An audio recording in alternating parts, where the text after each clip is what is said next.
Here's another slogan you run into all the time. God bless America. Once again, respectfully, I say to myself, what the fuck does that mean? God bless America? Is that a request? Is that a demand? Is that a suggestion? Politicians say it at the end of every speech, as if it were some sort of verbal tic that they can't get rid of. God bless you and God bless America. God bless you and God bless America. I guess they figure if they leave it out, someone's going to think they're bad Americans.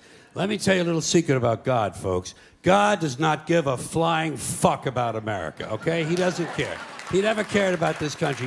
He never has. He never will. He doesn't care about this country any more than he cares about Mongolia, Transylvania, Pittsburgh, the Suez Canal, or the North Pole. He simply doesn't care, okay? He doesn't care. Listen, hey, there are 200 countries in the world now. Do these people honestly think that God is sitting around picking out his favorites? Why would he do that? Why would God have a favorite country? And why would it be America out of all the countries? Because we have the most money? Because he likes our national anthem? Maybe it's because he heard we have 18 delicious flavors of classic rice-a-roni. It's delusional thinking. It's delusional thinking, and Americans are not alone with these sort of delusions. Military cemeteries around the world are packed with brainwashed, dead soldiers who were convinced God was on their side. America prays for God to destroy our enemies. Our enemies pray for God to destroy us. Somebody's going to be disappointed. Somebody's wasting their fucking time. Could it be everyone? Now.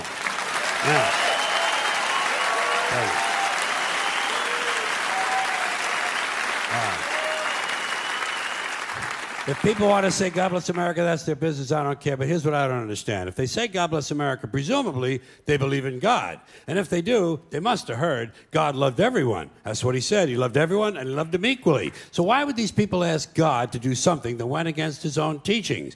You know what these God bless America people ought to do? They ought to check with that Jesus fellow they're so crazy about. They're always talking about what would Jesus do? What would Jesus do? They don't want to know so they can do it. They just want to know so they can tell other people to do it. Well, I'll tell you what Jesus would have done. I'll tell you what Jesus would have done. He would have got up on the top of the Empire State Building and said, God bless everyone around the world forever and ever till the end of time. That's what Jesus would have done, and that's what these people should do, or else they should admit that God bless America is really just some sort of an empty slogan with no real meaning except for something vague like good luck. Good luck, America. You're on your own. Which is a little bit closer to the truth. I started to question all this stupid hat shit when I was a kid. When I was a kid, I was a Catholic, at least until I reached the age of reason, okay? So, I was a Catholic for about two and a half years, something like that. And during that time, one of the things they told us was that if a boy or a man went into a church, he had to remove his hat in order to honor the presence of God.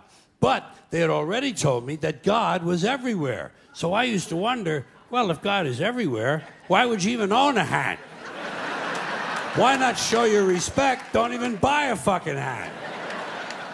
And just to confuse things further, they told the women exactly the opposite.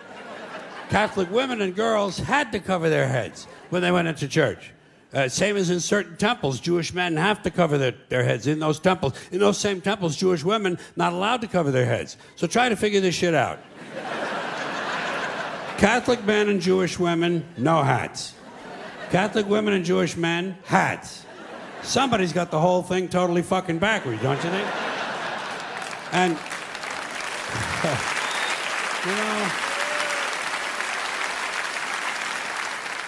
And what is this religious fascination with headgear? Every religion's got a different fucking hat. Did you ever notice that? The Hindus have a turban, the Sikhs have a tall white turban, Jews have a yarmulke, the Muslims have the keffiyeh, the bishop has a pointy hat on one day and a round hat on another day, cardinal has a red hat, pope has a... Everybody's got a fucking hat. One group takes them off, the other group puts them on. Personally, I would never want to be a member of any group where you either have to wear a hat or you can't wear a hat. I think...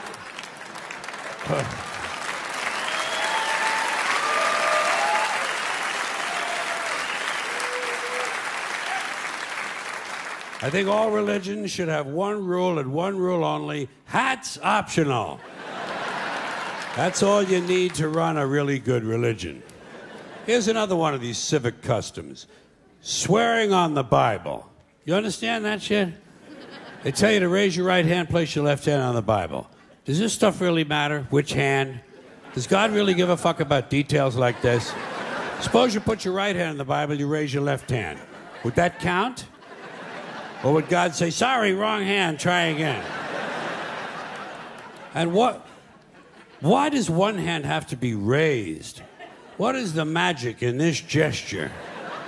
This seems like some sort of a primitive voodoo mojo shtick. Why not put your left hand on the Bible, let your right hand hang down by your side? It's more natural. Or put it in your pocket. Remember what your mother used to say? Don't put your hands in your pockets. Does she know something we don't know? Is this hand shit really important?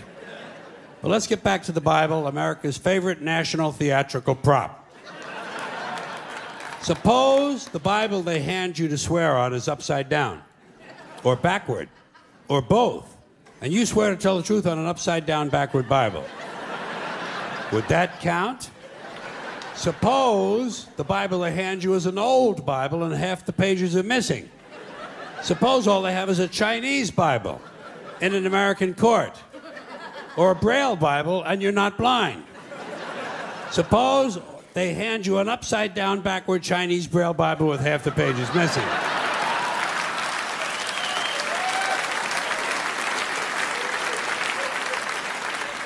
At what point does all of this stuff just break down and become just a lot of stupid shit that somebody made up? They fucking made it up, folks. It's make-believe. It's make-believe. Now, all right. Okay. Let's leave the Bible aside. We'll get back to the science fiction reading later. The more important question is, what is the big deal about swearing to God in the first place? Why does swearing to God mean you're going to tell the truth? Wouldn't affect me. If they said to me, you swear to tell the truth, the whole truth, and nothing but the truth to help you God, I'd say, yeah. I'll tell you about as much truth as the people who wrote that fucking Bible. How do you like that? Huh?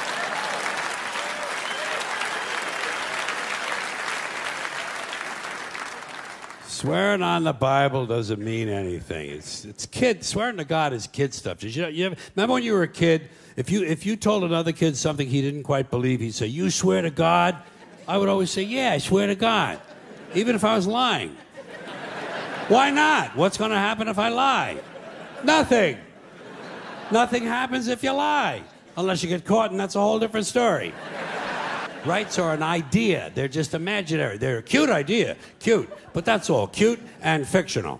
But if you think you do have rights, let me ask you this. Where do they come from? People say, well, they come from God. They're God-given rights. Oh, fuck, here we go again. Here we go again. The God excuse. The last refuge of a man with no answers and no argument. It came from God. Anything we can't describe must have come from God. Personally, folks, I believe that if your rights came from God, he would have given you the right to some food every day, and he would have given you the right to a roof over your head. God would have been looking out for you. God would have been looking out for you. You know that? He would have been worried about making sure you have a gun so you can get drunk on Sunday night and kill your girlfriend's parents. But let's say it's true. Let's say God gave us these rights. Why would he give us a certain number of rights? The Bill of Rights in this country has 10 stipulations, okay? 10 rights. And apparently God was doing sloppy work that week because we've had to amend the Bill of Rights an additional 17 times. So God forgot a couple of things, like slavery. Just fucking slipped his mind. But let's say God gave us the original 10. He gave the British 13. The British Bill of Rights has 13 stipulations. The Germans have 29. The Belgians have 25. The Swedish have only 6. And some people in the world have no rights at all. What kind of a fucking goddamn God-given deal is that?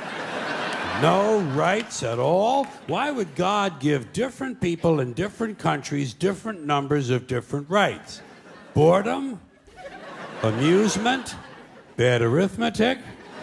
Do we find out at long last, after all this time, that God is weak in math skills? Doesn't sound like divine planning to me. Sounds more like human planning.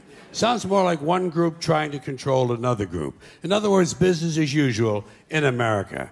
Now, folks, here's something else I got a problem with. The 10 Commandments. Here's my problem. Why are there 10? You don't need 10. I think the list of commandments was deliberately and artificially inflated to get it up to 10. It's a padded list. Here's what they did. About 5,000 years ago, a bunch of religious and political hustlers got together to try to figure out how to control people, how to keep them in line. They knew people were basically stupid and would believe anything they were told, so they announced that God had given them some commandments. Up on a mountain, when no one was around, God had given them the 10 Commandments. But let me ask you this. When they were sitting around making this shit up, why did they pick 10? Why 10? Why not 9 or 11? I'll tell you why. Because 10 sounds official. 10 sounds important. They knew if it was 11, people wouldn't take it seriously. Say, what, are you kidding me? The 11 Commandments? Get the fuck out of here. But 10 sounds important. 10 is the basis for the decimal system. It's a decade. It's a psychologically satisfying number. The top 10, the 10 most wanted, the 10 best dressed. So having 10 commandments was really a marketing decision. And to me, it's clearly a bullshit list. It's a political document artificially inflated to sell better. I'm going to show you how you could reduce the number of commandments and come up with a list that's a little more workable and logical. We're going to start with the first 3, and I'll use the Roman Catholic version because those are the ones I was taught as a little boy. I am the Lord thy God. Thou shalt not have strange gods before me. Thou shalt not take the name of the Lord thy God in vain. Thou shalt keep holy the Sabbath. Right off the bat, the first 3, pure bullshit. Sabbath day, Lord's name, strange gods. Spooky language. Spooky language. Designed to scare and control primitive people. In no way does superstitious nonsense like this apply to the lives of intelligent, civilized humans in the 21st century.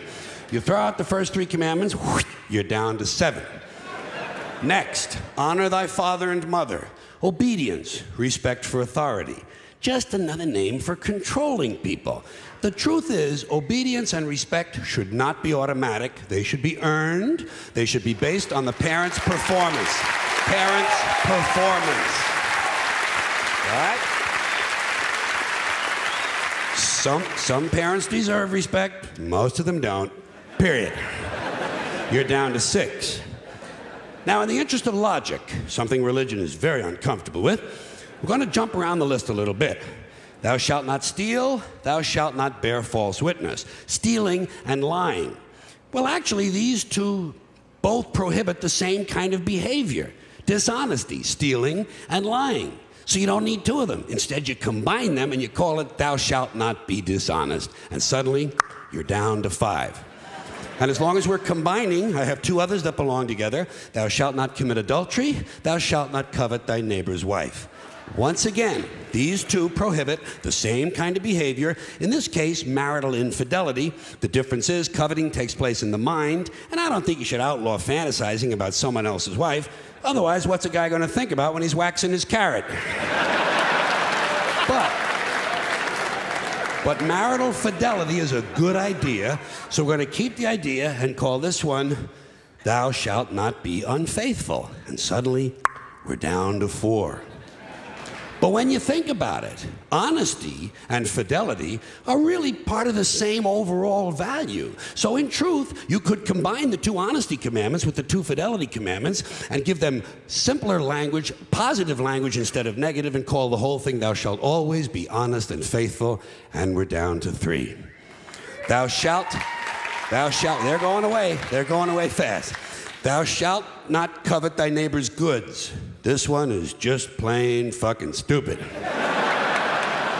Coveting your neighbor's goods is what keeps the economy going. Am I right? Your neighbor gets a vibrator that plays "O Come All Ye Faithful." You want to get one too. Coveting creates jobs. Leave it alone. You throw out coveting and you're down to two now, the big honesty and fidelity commandment, and the one we haven't talked about yet, thou shalt not kill, murder, the fifth commandment. But when you think about it, religion has never really had a big problem with murder. Not really. More people have been killed in the name of God than for any other reason. All you have to do... Sure.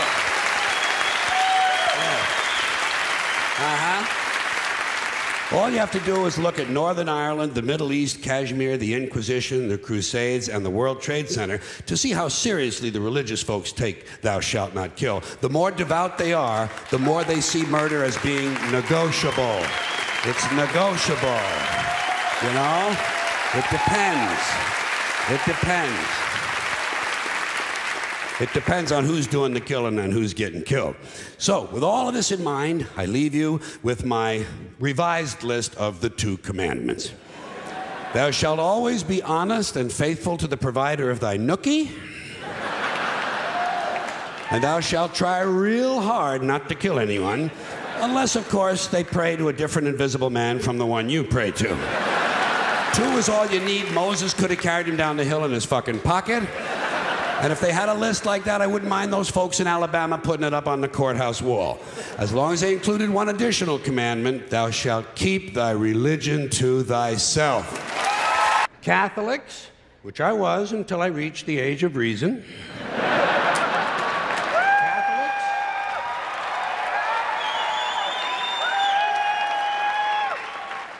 Catholics and other Christians are against abortions, and they're against homosexuals.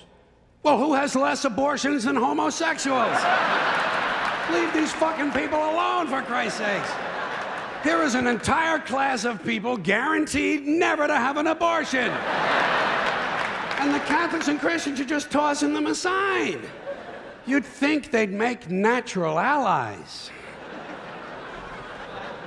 Go look for consistency in religion. And speaking of my friends, the Catholics, when John Cardinal O'Connor of New York and some of these other cardinals and bishops have experienced their first pregnancies and their first labor pains and they've raised a couple of children on minimum wage, then I'll be glad to hear what they have to say about abortion. I'm sure it'll be interesting. Enlightening, too. But, in the meantime, what they ought to be doing is telling these priests who took a vow of chastity to keep their hands off the altar boys. Father, you know, when Jesus said, suffer the little children come unto me, that's not what he was talking about.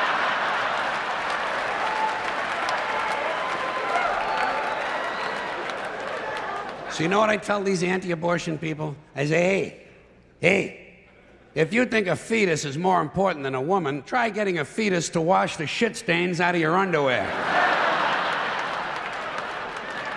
For no pay and no pension. I tell them, think of an abortion as term limits. That's all it is. Biological term limits. But you know, the longer you listen to this abortion debate, the more you hear this phrase, sanctity of life. You've heard that, sanctity of life. You believe in it? Personally, I think it's a bunch of shit. Well, I mean, life is sacred? Who said so? God? Hey, if you read history, you realize that God is one of the leading causes of death. Has been for thousands of years. Hindus, Muslims, Jews, Christians, all taking turns killing each other because God told them it was a good idea. The sword of God, the blood of the Lamb, vengeance is mine. Millions of dead motherfuckers. Millions of dead motherfuckers, all because they gave the wrong answer to the God question. You believe in God? No. Dead. You believe in God? Yes. You believe in my God? No. Dead. My God has a bigger dick than your God.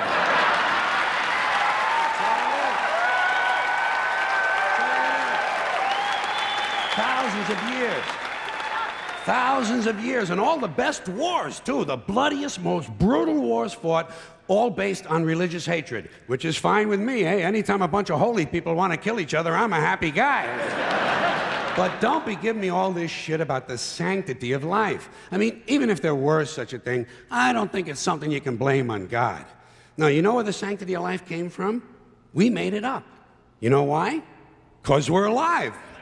Same with religion. Religion is nothing but mind control. Religion is just trying to control your mind, control your thoughts. So they're going to tell you some things you shouldn't say because they're sins.